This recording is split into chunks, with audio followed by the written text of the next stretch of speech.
हरे कृष्णा, राधे राधे। व्रत विधि उपाय में सभी लोगों का स्वागत करती हूँ। दोस्तों, भारत भूमि एक बहुत ही महान भूमि है और वृंदावन धाम है ठाकुर जी की प्रिय धाम। जो भी भक्त ठाकुर जी की प्रेम में लीन हो जाते हैं वो वृंदावन के दर्शन जरूर करते हैं। वृंदावन दर्शन करने का जो इच्छा मन में जागृत होता है उसे वो कभी दमन नहीं कर पाते हैं और ठाकुर जी के तरफ खींचते चले आते हैं, चाहे वो कितना दूर क्यों ना रहे। आज ऐसे ही एक कृष्ण प्रेम की कहानी आप सभी लोगों को सुनाने वाली हूँ। भारत में कई सारे संत, महासंत, ऋषि, मुनि और गृहस्थ लोग भी भगवान श्री कृष्ण का लीला अनुभव किए हैं, देखे हैं। कितने सारे लोग हैं जो भगवान श्री कृष्ण के साथ कोई ना कोई रिश्ता बनाया है और उस रिश्ते को निभाने के लिए भगवान श्री कृष्ण स्वयं आए हैं। एक ऐसे ही दिल छू लेने वाली सत्य घटना आज आप सभी लोगों को सुनाती हूँ।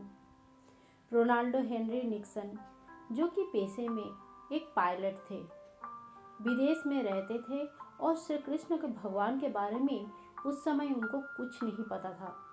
फिर भी जब प्रथम विश्व युद्ध हुआ तब बहुत बार उन्होंने ये महसूस किए कि जैसे कोई अदृश्य शक्ति उनको बार बार रक्षा कर रही है, उनकी प्राणों की रक्षा कर रही है।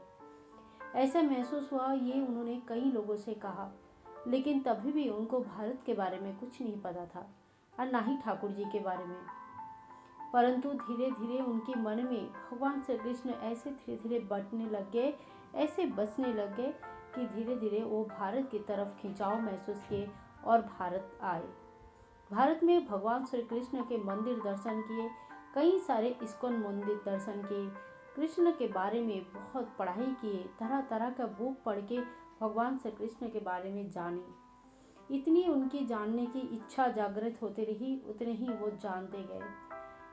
बहुत जगह पे घूमे, सारे मंदिरों के दर्शन किए, भगवान श्री कृष्ण के चरणों के दर्शन किए, परंतु उनको ऐसा लगता था जैसे वृंदावन धाम जैसा सुकून और कहीं नहीं है। धीरे धीरे निक्सन जी की उम्र बढ़ती गई और एक दिन उन्होंने घर पर अपने लड्डू गोपाल जी ले आए और अपने लड्डू गोपाल जी के साथ भाई का रिश्ता बनाए। छोटे भाई बनाए लड्डू गोपाल जी को और भोग लगाते थे, बड़े अच्छे से, बड़े प्यार से शयन दिलाते थे, भाई की तरह बात करते थे और एकदम अपने दिल में उनको जगह दिए थे। एक दिन की घटना आप सभी लोगों को सुनाती हूँ। बहुत सर्दियों की समय था। निक्सन जी कुटिया के बाहर सोते थे और प्रतिदिन नियम करके भगवान श्री कृष्ण को अंदर विधिवत सुलाते थे, रजाई उड़ाते थे।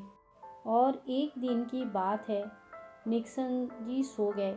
मध्य रात्रि में अचानक से उनको लगा जैसे कि कोई आवाज़ दे रहा है, दादा, ओ दादा। निक्सन जी उठकर बैठे, यहाँ वहाँ देखने लगे, परंतु सामने कोई नहीं दिखा। मन ही मन उन्होंने सोचा मन का भ्रम होगा। थोड़ी देर बाद फिर से वो सो गए, परंतु ये क्या, थोड़ी देर बाद फिर आवाज़ सुनाई दी, दादा, ओ दादा। उन्होंने अंदर आकर देखा तो पता चला कि आज तो भगवान श्री कृष्ण को रजाई उड़ाना भूल ही गए थे। वो श्री कृष्ण के पास जाकर बैठ गए, बड़े प्यार से बोले, कान्हा, आपको भी ठंडी लगती है क्या? निक्सन जी का ऐसा कहना ही था कि श्री कृष्ण जी की आंखों से आंसू की धारा चली। ठाकुर जी जैसे ठक ठक करके काटने लगे, ठंडे से फूट फूट के रोने लगे। उस रात्रि ठाकुर जी की प्रेम से अंग्रेज भक्त ने इतना रोया, ठाकुर जी को रोते देखे अपना नहीं रोक पाए और रोते रोते उन्होंने अपनी पंचभौतिक शरीर को छोड़कर श्री कृष्ण जी में समा गए। और इसके बाद निक्सन जी कृष्ण प्रेम के नाम से विख्यात हुए। ये सत्य घटना आप सभी लोगों को कैसे लगा, कमेंट करके ज़रूर बताना। बोलो बाके बिहारी लाल की जय, कृष्ण कन्हैया लाल की जय। मिलते हैं नेक्स्ट वीडियो में, तब तक के लिए विदाई दे। हरे कृष्णा, राधे राधे।